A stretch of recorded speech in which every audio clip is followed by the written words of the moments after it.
E aí, pessoal, tudo bem com vocês? Dou mais uma vez as boas-vindas aqui no Renologia. Eu sou o professor Tiago Renó e hoje nós vamos abordar o metabolismo da glicose e também as suas vias anexas. Um tema bastante importante para a gente poder compreender como o nosso metabolismo energético começa e o que nós podemos fazer com ele, além de produzir energia, é claro. Mas antes da gente começar, nosso ritual padrão. Se você é novo, é nova por aqui, seja bem-vindo, seja bem-vinda, aproveita, inscreva-se no canal, ative o sininho das notificações, deixe o seu like, o seu comentário para ajudar o canal a crescer, pega papel e caneta porque é hora do estudo. Quando a gente fala de metabolismo energético e a gente fala da quebra da glicose, todo esse processo, a ideia é gerar adenosina trifosfato, o ATP, para que nós possamos garantir energia suficiente para as funções fisiológicas celulares. Isso acontece para todos os seres vivos. Mas é claro que quando a gente foca o estudo do metabolismo energético, a gente acaba pontuando mais aquilo que ocorre dentro dos eucariontes. E seja nos autótrofos, que produzem, no caso, a matéria orgânica que será trabalhada para virar energia, quanto nos heterótrofos, que consomem essa matéria orgânica produzida pelo autótrofo, a base do metabolismo é praticamente a mesma.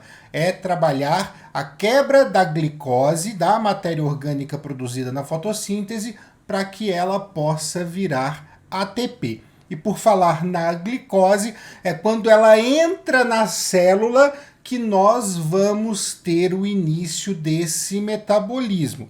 É quando a glicose, que é a principal molécula energética dos seres vivos, usada pelos seres vivos, entra nas células que nós começamos uma série de reações químicas que vão gerar, então, uma grande quantidade de energia para que as funções fisiológicas possam ser garantidas. E dito isso, nós vamos utilizar esse metabolismo da glicose, que a gente chama de via glicolítica ou glicólise, como uma via principal. A ideia é transformar a glicose, que é uma molécula de 6 carbonos, em 2 moléculas de 3 carbonos, e essas moléculas são o piruvato, também conhecido como ácido pirúvico. E é importante a gente trabalhar isso como se fosse uma avenida principal, porque dessa avenida principal partem e chegam várias ruas, inclusive as vias de conversão que vão transformar outros açúcares em produtos do metabolismo da glicose. E aí eu falo mais precisamente da frutose e da galactose. E o primeiro ponto que a gente tem na via glicolítica é um ponto bastante importante, porque a gente primeiro precisa reduzir a glicose no mesmo produto que a fotossíntese dá, mais precisamente que o ciclo de Calvin-Benson dá. Quando a gente fala desse ciclo, nós produzimos a partir dele moléculas de gliceraldeído 3-fosfato, que a gente também chamou de PEGAL. É justamente isso que a gente precisa fazer na primeira etapa do metabolismo da glicose, reduzi-la a 2 moléculas de PEGAL, de gliceraldeído 3-fosfato. Só após essa formação, que é comum então para toda a matéria orgânica produzida na fotossíntese, que nós vamos então converter essa molécula no produto final da glicólise, que é o piruvato. E aí a gente consegue observar bem aqui algumas etapas. Essa via que está aqui embaixo não é a via completa, não é a glicólise completa, mas ela tem aí um resumo que é suficiente para que a gente possa compreender a dinâmica dessa via metabólica, beleza? Bem, no momento que a glicose entrou na célula, ela vai passar por um processo que é mediado pela enzima hexocinase, que vai tirar um fosfato de ATP e vai formar uma glicose 6-fosfato. Guardem bem essa molécula. Logo depois a gente vai ter outro fosfato sendo colocado nessa molécula, mais uma alteração e vamos formar a frutose 1,6-fosfato. E a partir desse momento que eu tenho a frutose 1,6-fosfato, eu posso clivar, eu posso quebrar essa molécula de 6 carbonos em duas moléculas de 3 carbonos. E automaticamente eu vou entrar numa bifurcação, porque quando eu quebrar essa molécula, eu vou formar um gliceraldeído 3-fosfato, que é o que me interessa, formar o pegal, e uma dihidroxicetona fosfato. A dihidroxicetona fosfato não serve para gente, ela não consegue dar continuidade para geração de energia. Então, antes de eu continuar, eu preciso transformá-la também em gliceraldeído 3-fosfato. É justamente por isso que a gente tem essa bifurcaçãozinha na via, beleza? E aí, uma vez que eu formei o gliceraldeído 3-fosfato, eu preciso recolher esses fosfatos de volta, trazer de novo para o ATP e vou formar então duas moléculas de piruvato.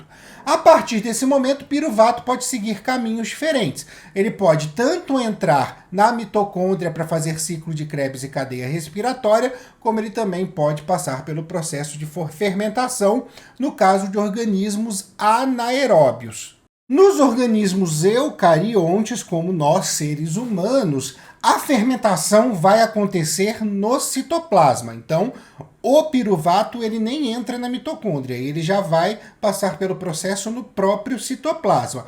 Já quando a gente tem então a respiração aeróbia, a gente tem aí o ciclo de Krebs e a cadeia respiratória, esse piruvato precisará ser internalizado na mitocôndria. Esses dois processos então acontecem em caminhos diferentes. Agora, como eu falei para vocês, a via glicolítica ela é uma avenida principal e uma série de vias chega e parte dela à medida que ela vai avançando. A primeira dessas vias é a formação do glicogênio, que a gente chama de glicogênese. O glicogênio é um polissacarídeo formado por glicose, a exemplo do que é o amido para células vegetais, e ele então vai ser utilizado como reserva energética animal. Então, essa via ela é exclusiva dos animais. A vantagem do glicogênio é que ele é um açúcar de consumo rápido, então no momento que a energia começar a se esgotar na célula, você começa a quebrar glicogênio de uma maneira muito rápida, sem produtos tóxicos, então ele é fácil de ser metabolizado. A desvantagem é que a gente não consegue guardar muito glicogênio. A gente tem um limite do citoplasma e, óbvio, então é uma reserva de emergência, mas ela não dura muito. E a gente começa a formar o glicogênio a partir da formação da glicose 6-fosfato. E aí formou essa molécula, então parte da glicose que está sendo metabolizada é encaminhada para a formação do glicogênio. Nessa molécula, a glicose 6-fosfato, também vai partir uma via que é muito importante para os seres vivos, que é a via das pentoses.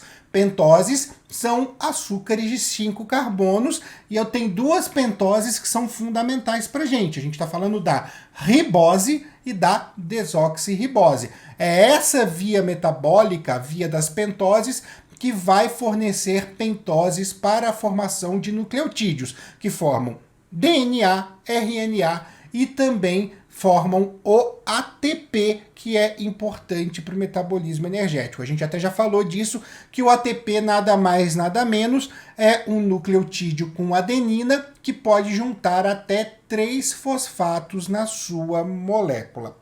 E aí, seguindo em frente, continuando, nós temos então as vias de conversão. A via de conversão da galactose vai transformar essa molécula em glicose 6-fosfato e a partir daí a gente tem o prosseguimento da via glicolítica normalmente. Dá para perceber que a glicose 6-fosfato é uma molécula muito importante dentro desse metabolismo porque ela é basicamente um grande cruzamento de ruas e avenidas. Já a frutose ela é convertida diretamente em gliceraldeído 3-fosfato, em pegal. E é bastante importante a gente falar da frutose, porque como um dos principais produtos da fotossíntese é a sacarose, e a sacarose é um disacarídeo formado por glicose e frutose, a gente tem um consumo de frutose muito considerável no nosso organismo. E por esse motivo, essa via de conversão, ela é o tempo inteiro inteiro trabalhada no nosso organismo, o tempo inteiro realizada pelas nossas células, tá? E aí, todos esses caminhos que a gente está falando, é importante a gente citar, né? Tanto as vias de conversão, como a glicogênese, como a via das pentoses, e óbvio, a via glicolítica, elas acontecem na presença de insulina. E aí, a gente pode mostrar esse quadro geral que traz todas essas vias aí descritas para vocês. A via principal, que é a via glicolítica, que vai converter a glicose em 2 moléculas de piruvato. E nós temos, então, saindo da glicose 6-fosfato, a glicogênese e também a via das pentoses. E nós temos também, chegando na glicose 6-fosfato, a via de conversão da galactose. Mais para frente, no gliceraldeído 3-fosfato, a gente tem chegando a via de conversão da frutose. Esse é o esquema geral baseado na quebra, na degradação da molécula da glicose. Agora, uma coisa que a gente precisa pensar é que, pensando no nosso organismo, levando em consideração o nosso organismo, nem sempre a gente tem a insulina como hormônio circulante. Pode acontecer, principalmente em momentos de estresse, que nós tenhamos o glucagon, que é o outro hormônio produzido pelo pâncreas. A insulina, ela é produzida pelo aumento, né, em reação ao aumento das taxas de glicose no sangue. A baixa dessas taxas produz o glucagon. E aí a gente vai ver outro processo acontecendo. Primeiro, a glicogenólise, a quebra do glicogênio para formar glicose. Essa é a primeira via. Como eu falei para vocês, o glicogênio é fácil de ser quebrado, ele está bem pertinho do começo da via metabólica, então transformar o glicogênio em glicose 6-fosfato e depois transformar a glicose 6-fosfato em glicose e liberar para aumentar a taxa sanguínea, é facinho, a gente consegue fazer isso com muita facilidade. A outra via é o que a gente chama de neoglicogênese. E aí o que nós vamos ter? A transformação de piruvato, de lactato, que é um produto da fermentação, e também de aminoácidos em glicose para forçar o aumento das taxas sanguíneas e para fazer então com que o pâncreas produza insulina e pare de produzir glucagon. A gente pode encontrar a neoglicogênese não só nos animais que tem essa reação do glucagon com a insulina, mas também a gente pode encontrar em plantas e em fungos. É comum que essa via também esteja presente, mas essa regulação hormonal, ela tem aí uma outra função, um outro caminho. A gente, como eu falei, vamos levar em conta aquilo que acontece no nosso organismo, porque afinal de contas, esse também não é só um processo de estudo para o vestibular, é um processo de autoconhecimento. E esse foi o nosso vídeo sobre a via glicolítica e as suas vias anexas. Antes de eu me despedir, é importante frisar de novo que a ideia aqui não é decorar etapa por etapa de uma via metabólica. A ideia aqui é compreender o porquê que essa via acontece, as condições nas quais as vias acontecem e, principalmente, o porquê que isso é importante para a nossa geração de energia, tá? Então, saber o produto inicial e o produto final é algo importante. Compreender o que será gerado, compreender os fundamentos é importante, mas decorar cada etapa, com certeza, não vai fazer diferença nenhuma para você nesse momento, tá bom?